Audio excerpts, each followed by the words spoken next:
Hare Krishna. So we would like to welcome everyone, all the participants for this most auspicious association of His Holiness Bhakti Charu Swami Guru Maharaj.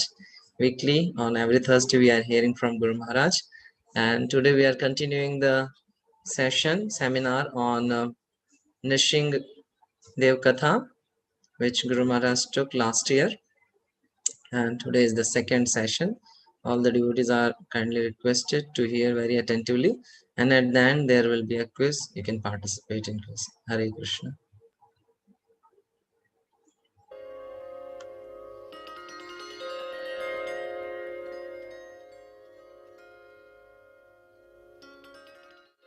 Krishna, Shri Shri Nrsimha Bhagavan ki Jai. Jai Nrsimha, Shri Nrsimha, Jai Jai Shri Nrsimha. Ugrang Pralladesha Jaya Padma Mukha Padma Bringa. Ugrang Virang Mahavishnung Jalantang Sarvato Mukham. Nrsimhang Bhishanang Bhadrang Mrittum Mrittum Namamaham. Hare Krishna. So, yesterday we discussed that how Hiranyakashipu gave such a wonderful instruction on spiritual topic. Only thing is that he had the understanding of the soul, but he doesn't have any understanding of the Supreme Personality of Godhead. So that is the thing with the demons. They know the Vedas, they know the Vedic knowledge, but somehow they can't appreciate the Supreme Personality of Godhead. Like Hiranyakashipu used to think that the Brahma is the Supreme Person. Yes, in this universe, Brahma is the Supreme Person, but he is not the ultimate Supreme Person. In this Brahmanda, he is the ultimate Ishvara, but then beyond that, there are so many universes, and all the universes have their Brahmas. But Krishna is the creator of all those universes, and Krishna is the maintainer of all those universes. So Hiranyakashipu now decided to become so powerful that he would be able to kill Hari. Take revenge. So you kill my brother? Okay, I will show you. So Hiranyakashipu, the demigods became very much disturbed by Hiranyakashipu's power, because Hiranyakashipu went to Mandar mountain and started to perform austerities.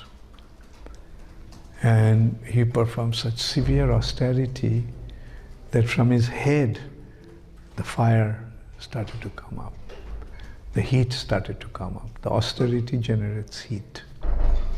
And that heat went up to even heavenly planets. So demigods became very perturbed, and they saw that he is performing such severe austerity. So they were quite worried. So they went to Brahma and reported to Brahma what is Hiranyakashipu's planning. They reported that Hiranyakashipu is planning to become Brahma, take over Brahma's position, because that's the highest position that is there. And they're actually relating Hiranyakashipu's mentality. By dint of my severe austerities, I'll reverse the results of pious and impious activities. The normal standard is the pious activities generate elevation to the higher planets, and impious activities degrade them. So the demons are degraded, so they wanted to reverse the situation. Why pious activity? Like even impious activities, one will be able to go to higher planetary systems. I shall overturn all the established practices within this world. Even Dhruvalaka will be vanquished at the end of the millennium. Therefore, what is the use of it? I shall prefer to remain in the position of Brahma. Then the demigods reported to Brahma. Then Brahma came to Hiranyakashipu. At first he couldn't find him because his whole body was covered with anthill.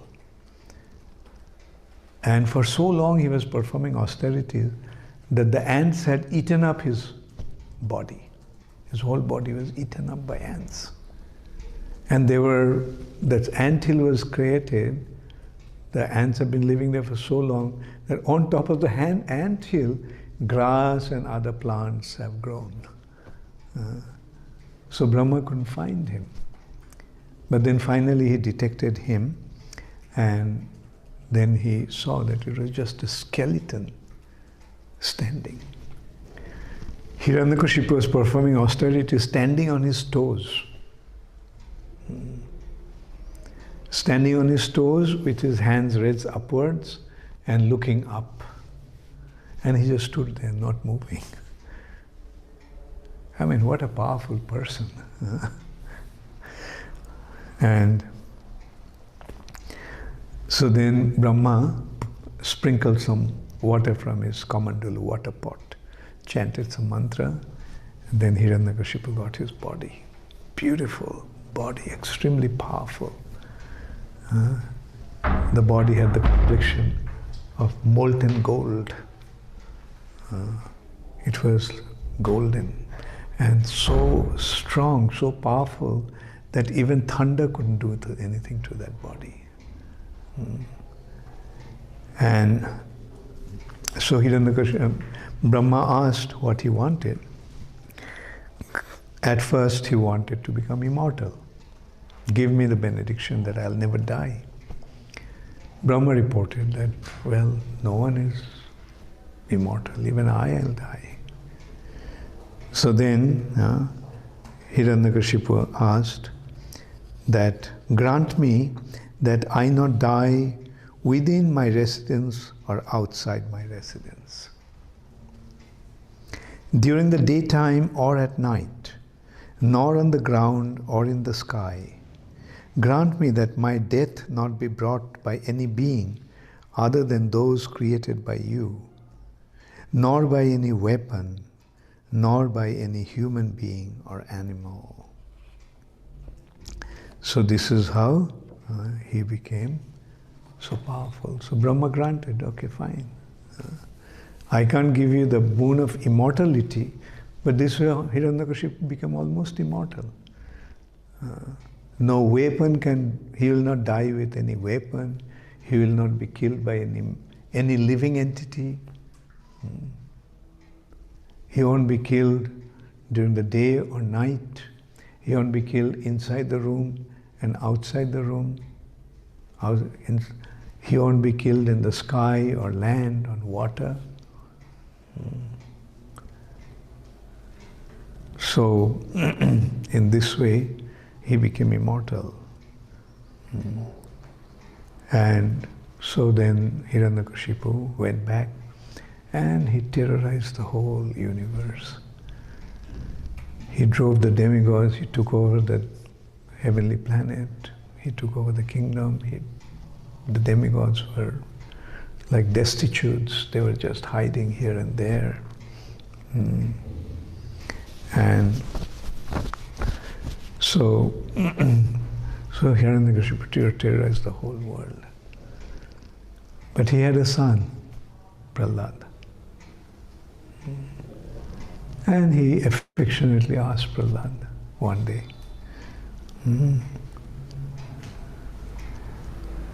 and he said,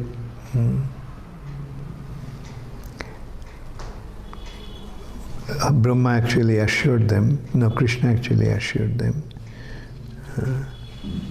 So Hiranyakashipu will commit Vaishnava Aparadha to his son Prahlad and to other Vaishnavas, and as a result of that Hiranyakashipu will lose all his piety that he has acquired. And the Lord also assured that he will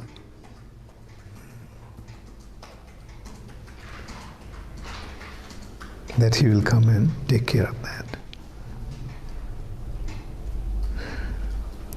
Prahlad's character has been described here,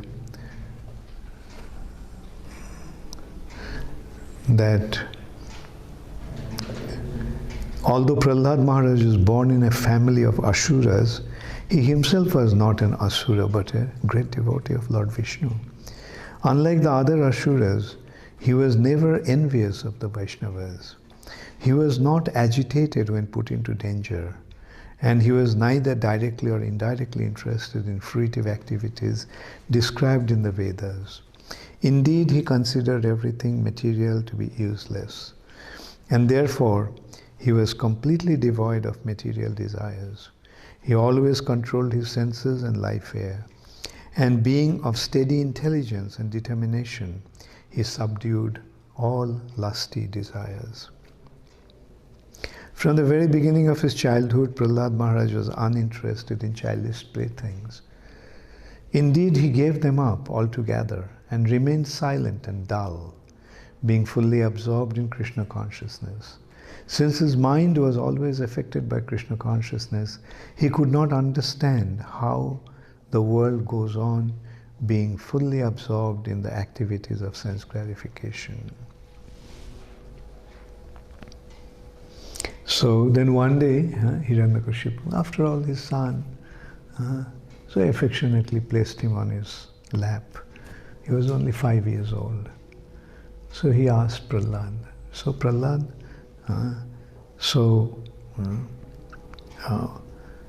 what did you learn from your spiritual master? Like Prahlad actually was put in the custody of Sukracharya's two sons, Shanda and Amarka.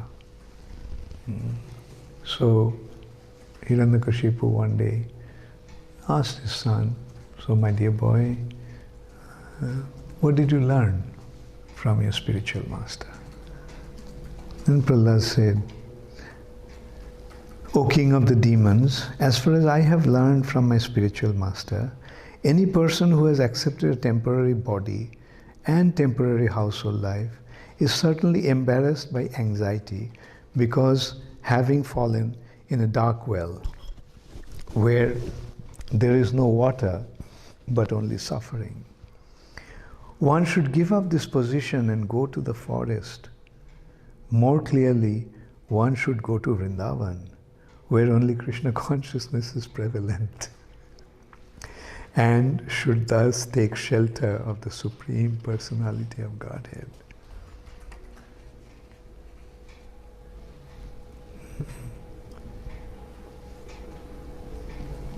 So then Hiranyakashipu got furious. "This is what your teachers are teaching you? My enemy is the worshipable Lord, and you should dedicate your life giving up everything in his service?" Furious, he just called. And one can well imagine, like, Hiranyakashipu was so powerful, and this kind of people are so angry. When they get angry, they completely lose their senses. So they came trembling and said, "This is what you are teaching my son?" They said, "I never taught that. We never taught that. I don't know where he learned that." And then Hiranyakashipu, when he saw that the teachers didn't teach them, then he thought that maybe my enemies are coming here and quietly teaching them all that. So he told all his guards that guard the Gurukul completely, so that no one can ever enter there. So they started to guard that, and the teachers also asked Prahlad, like here it has been pointed out, that first is sweet words, sham, dan, then bhed, then danda. So these are the political treatment. So they quite sweetly asked Prahlad, "Oh best," the gurus are asking Shandaya and Amarka, "Oh best of your family, has this pollution of your intelligence been brought about by you or by enemies? We are all your teachers and we are very eager to hear about this. Please tell us the truth."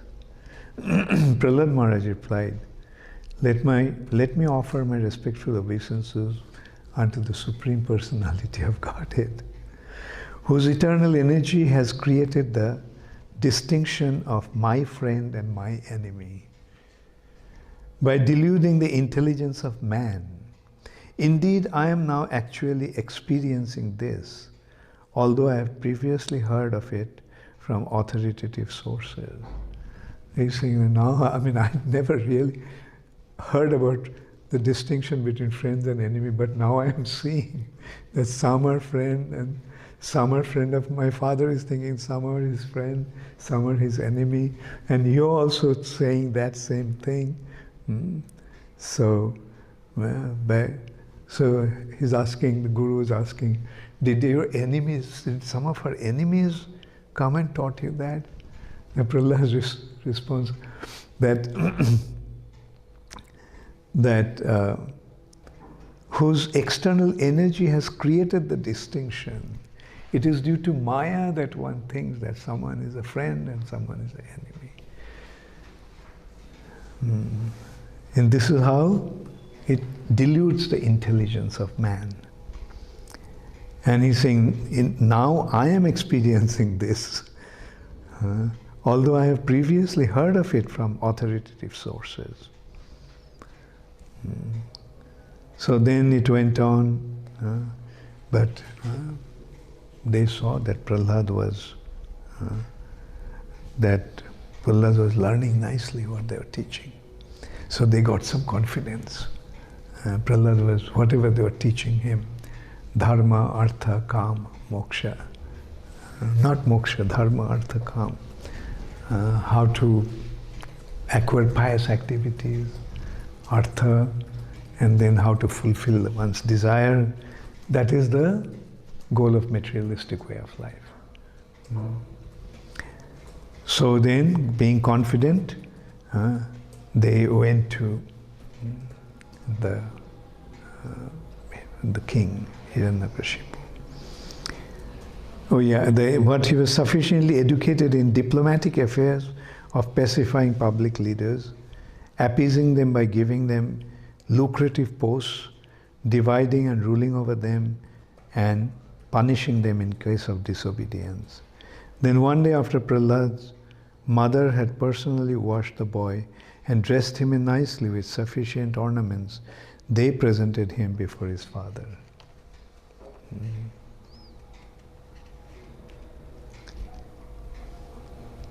So then Hiranyakashipu asked him, "My dear Prahlad, my dear son, O long-lived ones, for so much time you have heard many things from your teachers. Now please repeat to me whatever you think is the best of that knowledge." And what did Prahlad Maharaj reply? Shravanam kirtanam Vishnu, smaranam pada sevanam, archanam bandhanam dasyam, sakhyam atmanivedanam.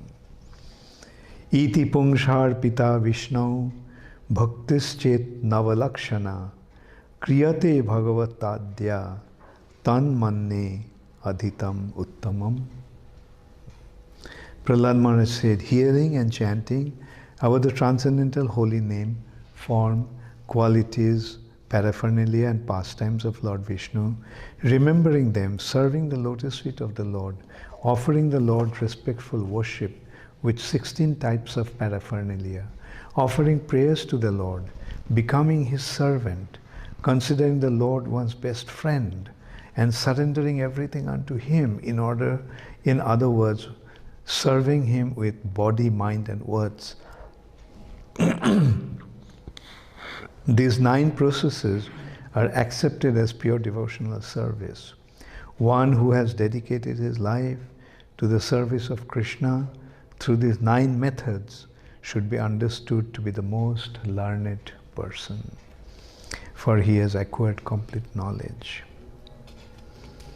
And Prahlad Maharaj continued, Matirna Krishne parato swatoba, mitha abhipaddeta, mitha abhipaddeta, grihabratanam, adanto gobhir vishatang tamishram, punah punascharvita charvananam.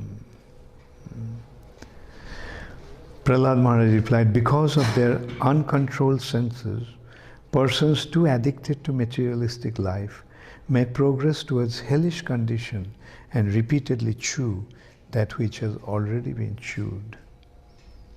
Their inclinations towards Krishna are never aroused, either by the instructions of others, by their own efforts, or by combination of both.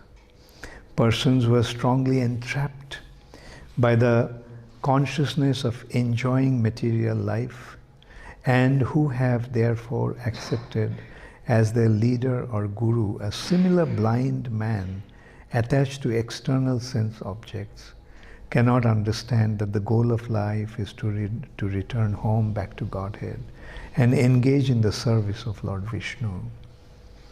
As blind man guided by another blind man miss the right path and fall into a ditch, materially attached men led by another materially attached man are bound by the ropes of fruitive labor, which are made of very strong cords, and they continue again and again in materialistic life, suffering the threefold miseries.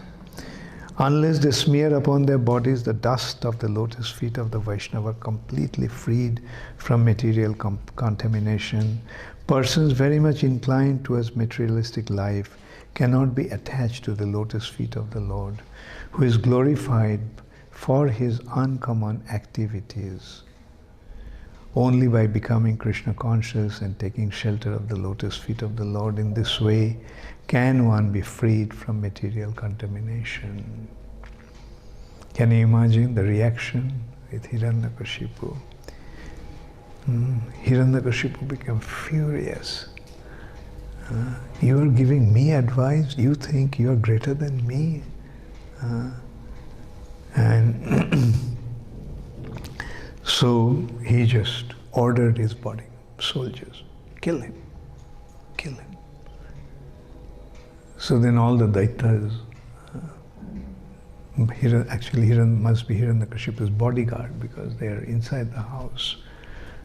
So they must be the most trusted and most powerful soldiers. So they immediately took their weapon and tried to kill Hiranyakashipu, and tried to kill Prahlad according to Hiranyakashipu's order. Nishinga Puran actually gives a very nice description here.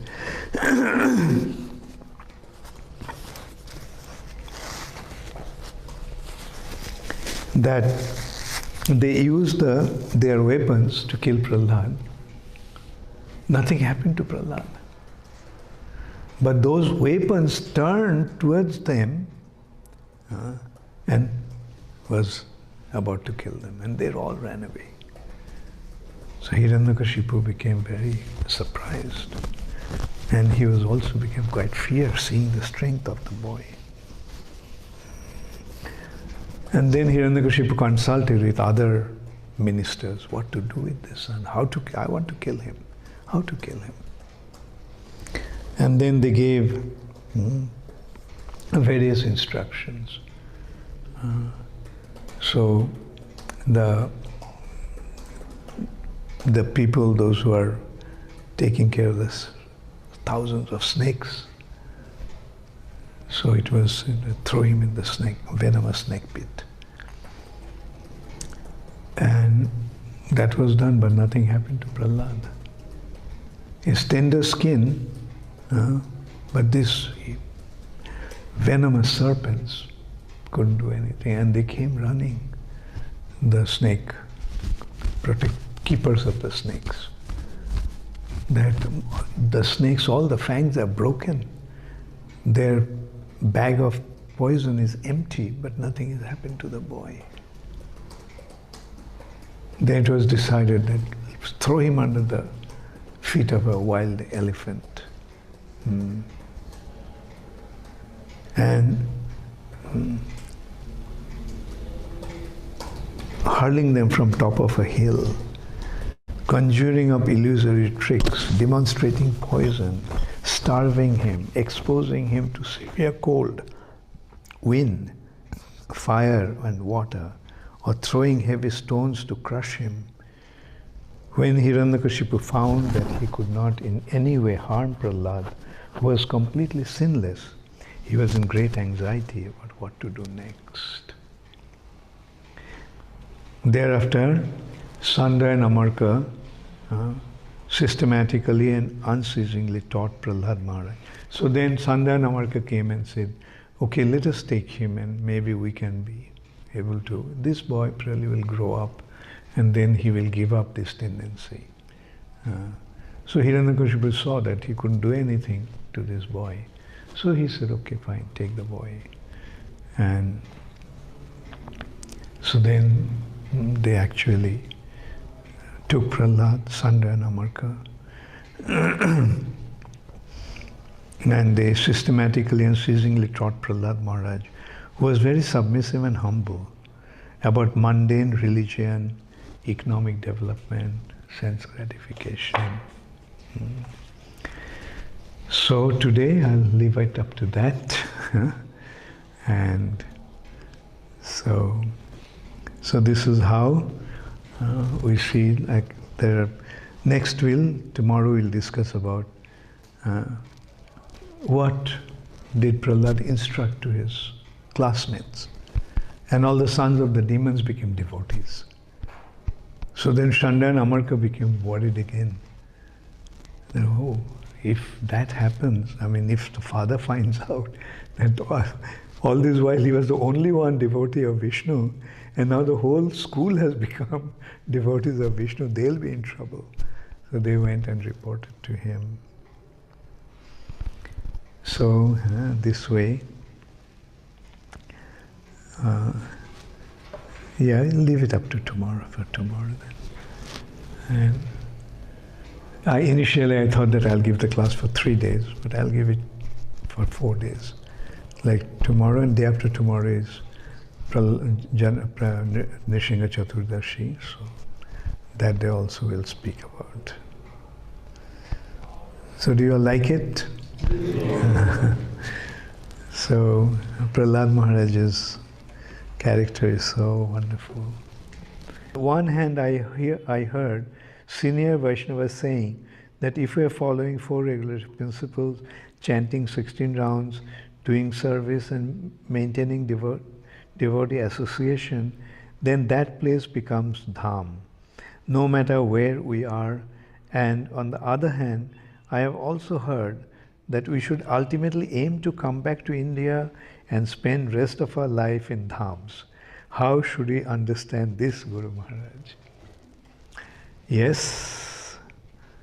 The main thing is the place where you are able to easily execute Krishna consciousness, that is the most important. That should be the most important place. It's not the place, whether India or Australia. The consideration is wherever you are able to execute your devotional service the best possible way. Stay there. So in that respect, I just remembered one incident. One of my disciples from London, she was a very nice lady. She got cancer and she had only about 7 days left. So I was in America, so I went to London to meet her. And although she had only a few days left, but she wanted to go back to India. She was from London. All along she had been in London. She wanted to be in Mayapur or Vrindavan. And we are thinking that since she desired to go to a holy dham and leave her body there, maybe you should fulfill her desire. But then it occurred to me that the way she was having devotee association in London, she was such a nice devotee, that devotees were coming to see her, they would come and do kirtan for her. And actually the devotee community in London is very beautiful. They have a very beautiful family kind of atmosphere there, very beautiful relationship among each other. So then it occurred to me, I told her that, look, you may go to Vrindavan, but the thing is, in Vrindavan hardly anyone knows you. So, you may go, but, you won't get this kind of atmosphere. That's so much love from the devotees. Therefore, you stay here because this is Vrindavan, where the devotee association is there. So many devotees are offering their love to you and care for you. And then she accepted that, and she actually left her body in London. Yes, being surrounded by devotees. So Tanvirada, you can see how the place is not important, the atmosphere. Like, would you like to be in a place alone at a time like that, or you'd like to be surrounded by devotees who love you? So obviously, that should be the top priority. Jamuna Devi Dasi from UK. Sometimes we experience conflict with someone and they can treat us badly. You mentioned that no one is our enemy. How should we see people that treat us like that, and how should we deal with them? Yes, Jamuna, like this point that Prahlad Maharaj mentioned is the situation of a very, very exalted devotee. Brahma bhuta prasannatma na sochati na kankshati sama sarveshu bhuteshu. Sama sarveshu bhuteshu. He's equipoised to everyone. But that's a very exalted situation. Like even Prahlad Maharaj is saying that I heard about this, that this consideration of friend and enemy is created by Maya. I read about it, but I'm seeing him for the first time now, the way you all are talking. Is the enemy coming and spoiling this child? So that is the situation. At a very exalted position, or with Prahlad Maharaj at a very innocent situation, one doesn't feel that enemy or friend. But for ordinary living entities, this consideration is there. There has to be there. And you'll naturally feel attracted to those who appreciate you, and naturally you will feel reluctant to be with those who are averse to you, or critical or inimical to you. So the idea is just avoid those who are not really favorable, or whose association is not going to be conducive to your Krishna consciousness. Just avoid them and be with those where you feel comfortable and wanted. Dhanurdhar Das from South Africa. Does Dhruva Maharaj planet is destroyed at end of millennium? No, Dhruva Lok doesn't get annihilated. This is just Hiranyakashipu statement. Mukunda Murari Das from Jaipur has a long question, Mukunda Murari. This morning I was listening to a lecture by Srila Prabhupada on Prahlad Maharaj's prayers. Srila Prabhupada mentioned that Lord Brahma is also part of this material universe because he has desire to be master. My question is, Guru Maharaj, does it mean that he is not pure devotee? While he has seen the Lord Krishna personally and revealed Brahma Samhita, he is our Sampradaya Acharya. He was born and given Vedic knowledge by the Lord himself. You see, the thing is, okay, I'll just go to the last point also that you mentioned. Elsewhere in Bhagavatam, Lord Brahma has been addressed as pure devotee. And also in Lord Chaitanya Mahaprabhu's pastimes, he came as Haridas Thakur, a pure devotee. Kindly dispel my doubt, Guru Maharaj. Yeah. The point here is, when you are in the material nature, you are going to be affected by the modes of the nature. So that is the reality. Like especially when you're involved in managing the affairs here, involved in the activities of this world, the tendency to get affected is always there. And that's what Srila Prabhupada has said. That Srila Prabhupada mentioned that Lord Brahma is also part of this material universe because he has desire to be master. So, yeah, unless and until he has the desire, why should he be here? So, maybe Krishna sent him, but Krishna did that because he must have had some desire to be here. Otherwise, one wouldn't come to the material nature. So that tinge may be there, but eventually they become purified.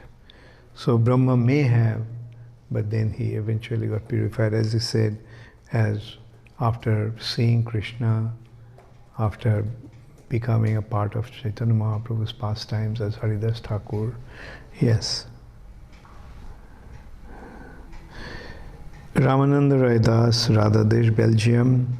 Yesterday in the talk about Hiranyakashipu, you did mention that he remembered his identity as a guard of the Vaikuntha entrances. Did I say that? Uh, I have to check that, because I didn't know in what context I said that. But generally it is not. He didn't have his recollection. So next question is from Praneshwar Krishnadas from Sydney.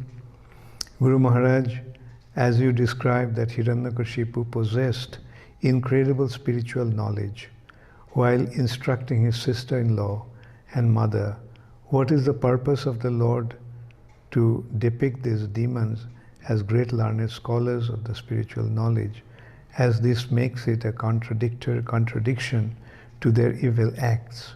How can the demoniac mentality and spiritual knowledge coexist? You see, the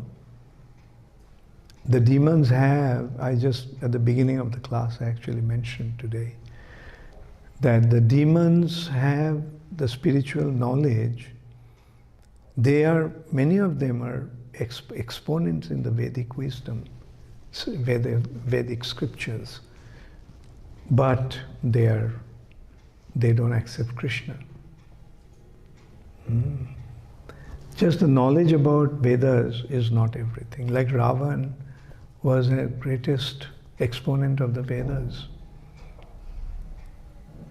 And same you can see Hiranyakashipu also. But the problem is that they didn't accept the Lord as their Lord and Master. Rather, they became inimical towards him. And yesterday also I cited one example from the scriptures itself, that on the bank of the Ganges there are fruit-bearing trees and poisonous tree. And both the trees are extracting the water from Ganges, which is nectar. But the fruit-bearing trees are producing fruits and the poisonous trees are producing poison. Same Ganga water, like here you consider Ganga water is like the Vedic wisdom. And both are extracting. Demons are extracting the wisdom, devotees are extracting the wisdom. The difference is the devotees are doing the demigods are doing it as a servant of Krishna. The demons are extracting that knowledge as enemies of Krishna.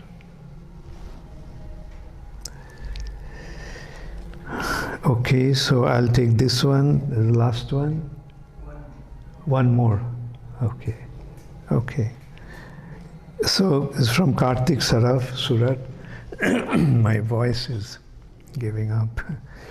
As a devotee always wants to be a devotee of Lord lifelong, then why Joy Vijay chose to become demons for 3 lives rather than choosing 7 lives devotees?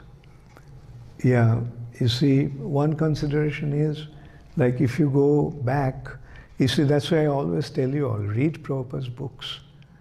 If you read Prabhupada's books, then everything will become clear. They wanted to give Krishna, Narayan, the experience of chivalry, mellow of chivalry, which is derived from fighting. And because they wanted to give that, this arrangement was made, that they will become demons and fight with the Lord. And the thing is, another reason is that has been given here, that 7 lifetimes is going to be so long. Better to take 3 lifetimes and come back to the Lord quickly. So please read Prabhupada's books. Devikilal Das, Ujjain, Guru Maharaj, जैसे हमने सिद्धांत सुना है कि वृंदावन जाना चाहिए, कभी कभी हम भक्तों से सुनते हैं कि हमारे इस्कॉन के मंदिर वृंदावन के समान ही है। कोई भक्त ये भी सिद्धांत बताते हैं कि शहर में रहने से अच्छा है गांव में जाकर रहना। इन्हें हम किस तरह अलग अलग सही सिद्धांत समझेंगे? ठीक है, सिद्धांत सुनो और अपने विचार करो। तुम क्या चाहते हो, ये है सही विचार। लोग कहेंगे अपने अपने विचार के अनुसार। कोई आदमी के लिए, कोई भक्त के लिए वृंदावन रहना सही है, कोई भक्त के लिए जगह जगह में जाकर प्रचार करना सही है, कोई भक्त के लिए घर में रहकर भगवान की सेवा करना सही है। तो ऐसे ऐसे भिन्न प्रकार के भक्तों के लिए उनका मनोभाव और भक्ति करने का जो जगह वो अलग अलग होगा।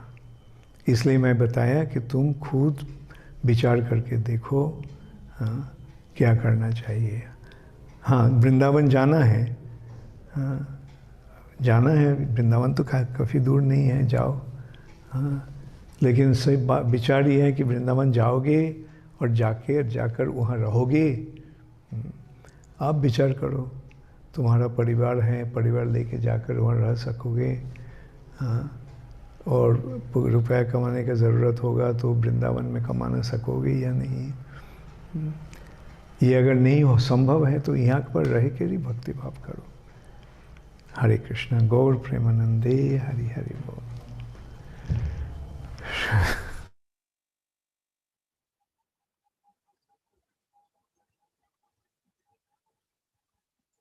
Hare Krishna. Thank you very much, everyone. So I would like to request as well as Bhakti Prem Swami Maharaj to just read today's quote and share it.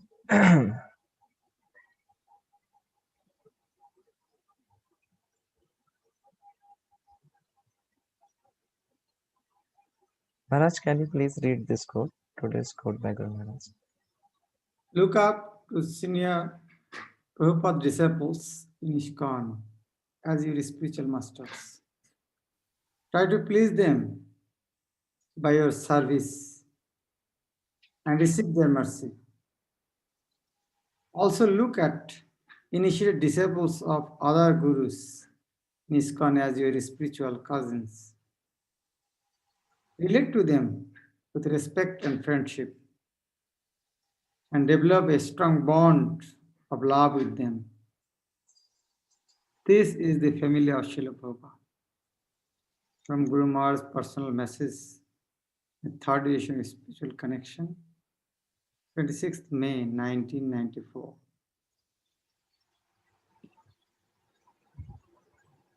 Hare Krishna. So devotees can find the quiz link, today's quiz link in the chat box, and they can solve the quiz. And meanwhile, we will show the last time result.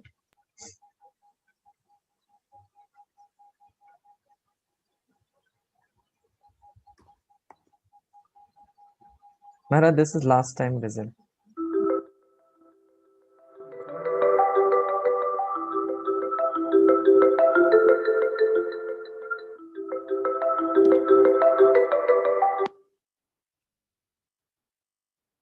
So, should I read or no need of reading? Everybody can see now.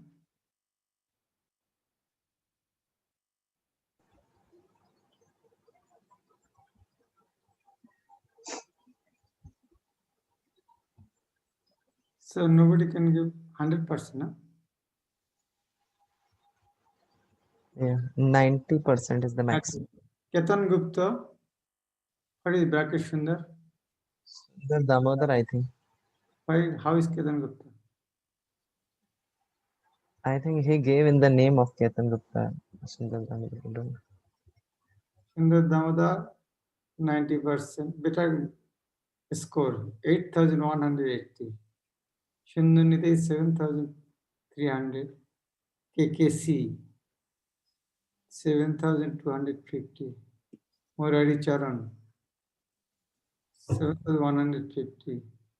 Dibba Damodar, 7,130. Akhilesh Nagar, 6,690.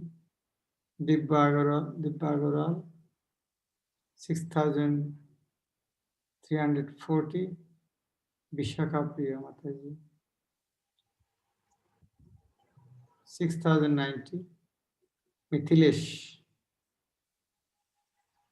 5,540. Jayantesh Krishna Das, 5,450. Kuldeep, 5,310. Ananda Chaitanya Das, 5140.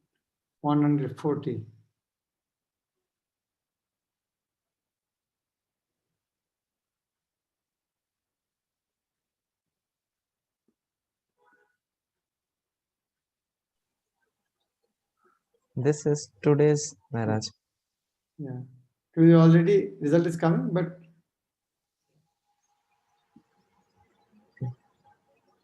As they are giving, as they are submitting the answer, this will change. uh,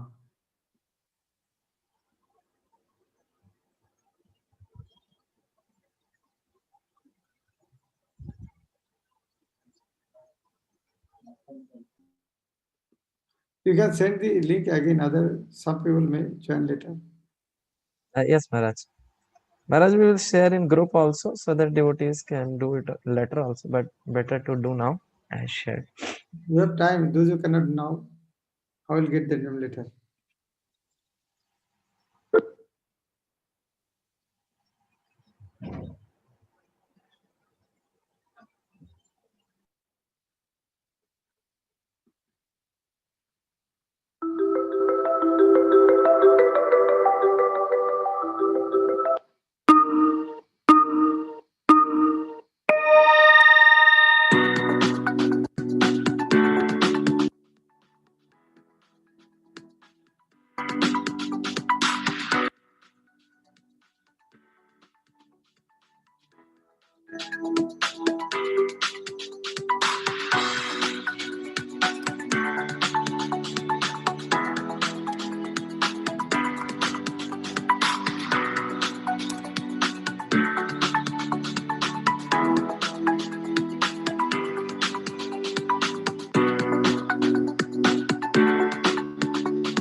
Hare Krishna. So devotees can take their time to solve the quiz.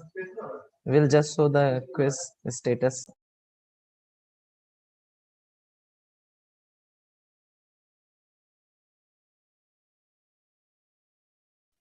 So we are sharing the current status of the quiz, and then devotees can solve it later. Also, we will share this quiz and lecture link in all the BCS groups. So till now, Murali Charan Prabhu, Neelambari Mataji, Janvi Priya Mataji, Prematar Das, Mukund Priya Prabhu. So this is current status. All the devotees can submit the quiz letter also. We will share the link. Thank you very much for joining. Param Puja Shishimad Bhakti Char Swami Guru Maharaj ki jai, Jagat Guru Srila Prabhupada ki jai, Anant Koti Vaishnav Vrind ki jai, Gaur